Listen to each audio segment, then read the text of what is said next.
बद्रीनाथविषयी एक दंतकथा आहे. शिव आणि पार्वती राहिले होते. हे हिमालयात सुमारे 10,000 फूट उंचीवर एक भव्य ठिकाण आहे.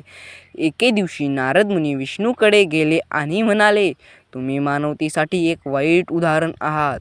पूर्ण वेळ तुम्ही फक्त आदिशेषावर पडलेले असता आणि तुमची पत्नी लक्ष्मी ती तुमची सतत सेवा करत असते आणि ती देखील गरजेपेक्षा जास्त. तुम्ही पृथ्वीवरील इतर जीवांसाठी आदर्श उदाहरण नाही आहात.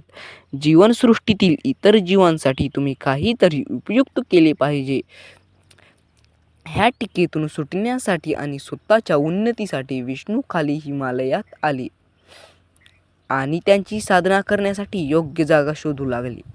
त्यांना बद्रीनाथ सापडले. हे एक सुंदर असे घर ज्यात सर्व काही होते त्यांना हवे होते. तसेच त्यांची साधना करण्यासाठी उत्तम जागा त्यांना तिथे घर सापडले आणि ते दार उघडून आत गेले. पण नंतर त्यांना कळाले की हे तर शिवाचे निवासस्थान आहे आणि तो माणूस भयंकर आहे.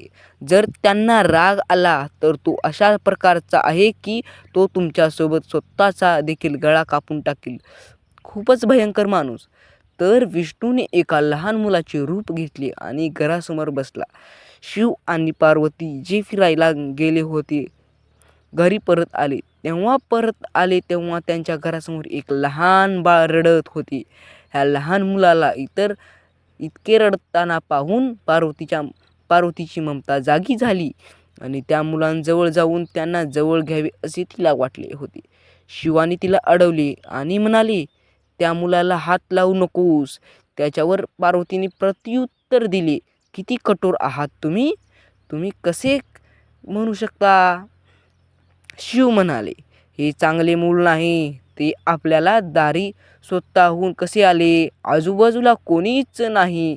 बर्फामध्ये त्याच्या आई वडिलाची पायांची ठसेही नाहीत. हे मूल नाही. पण पार्वती म्हणाली, ते काही नाही. माझ्यातली आई ह्या मुलाला असे सोडू शकत नाही आणि ती मुलाला घरात घेऊन गेली. ते मूल तिच्या मांडीवर बसून खूप आनंदी होते. शिवाकडे आनंदाने पाहून होते. शिवाला याचे परिणाम माहीत होते, पण तो म्हणाला, पाहूया काय होते ते.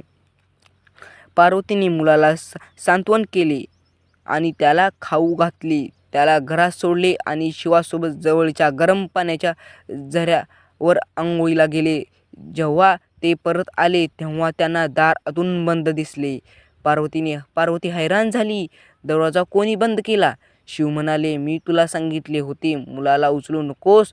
तू मुलाला घरात घेऊन आलीस आणि आता त्यांनी दार बंद करून घेतले. पार्वती म्हणाली, आता आपण काय करायचे. शिवाकडे 2 पर्याय होते. एक म्हणजे त्याच्यासमोरील सर्व काही जाळून टाकायचे. दुसरं म्हणजे दुसऱ्या रस्त्याने निघून जायचं. तर तो म्हणाले, चल दुसरीकडे कुठेतरीही जाऊ, कारण हे तुझे प्रिय मूल आहे. मी त्याला हात लावू शकत नाही. अशा प्रकारे शिवाने स्वतःचे घर गमावले आणि शिव आणि पार्वती स्वतःच्याच देशात परदेशी बनले. ते आजूबाजूच्या परिसरात फिरले, राहण्यासाठी आदर्श जागेच्या शोधत आणि शेवटी केदारनाथमध्ये स्थायिक झाले. तुम्ही विचारला, त्याला हे माहीत नव्हते का. तुम्हाला खूप गोष्टी माहीत असतात पण तरीही तुम्ही त्या होऊ देत नाही. व्हिडिओ